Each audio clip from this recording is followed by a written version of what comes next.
Hi, this is Crystal Tanish, and this is my Module 12 reflection. The first thing is what experience has impacted me the most. And the experience that actually impacted me the most this module was a PLC day with my team.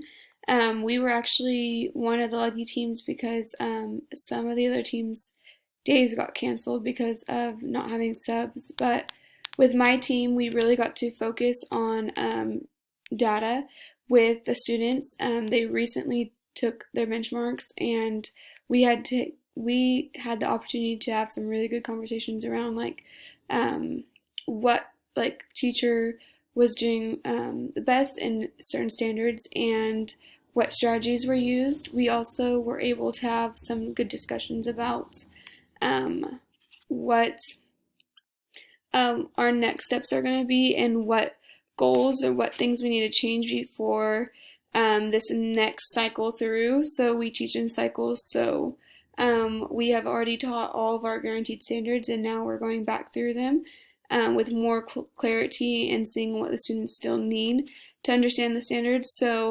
With that data, we were able to kind of plan more of what we are going to do next step for our students.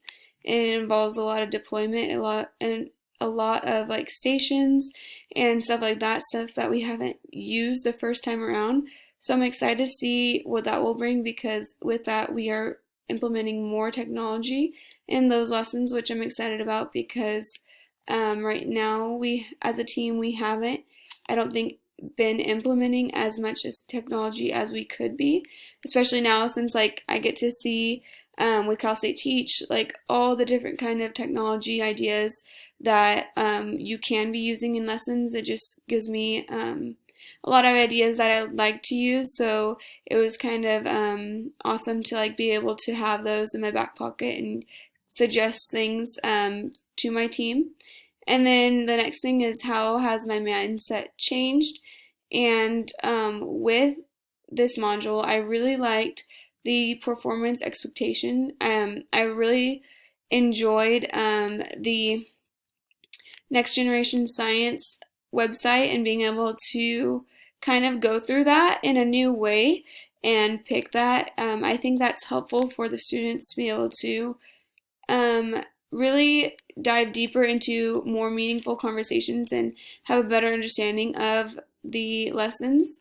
And then my additional question for this lesson was, as I was going through my reflection and typing it up, when I was typing about the problem solving, I actually found myself kind of questioning something. And with that, with problem solving, I try to implement it as much as I can, and my team as well. We all do the same lessons, so we have been implementing more problem solving questions in math, and in math particularly. I think even more than the other subjects, there has been an issue of the students not giving up. Some of the students see a question that's up on the board and they don't even want to start.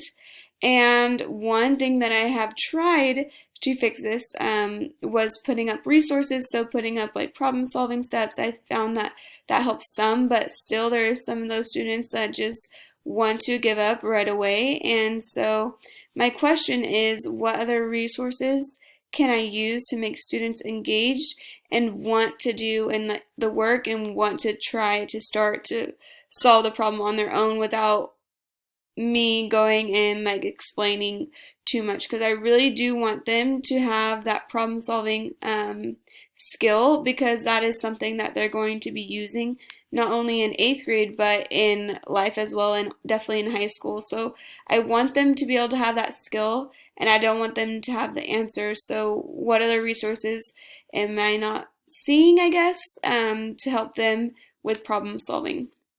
Thank you so much for your time. Have a wonderful day.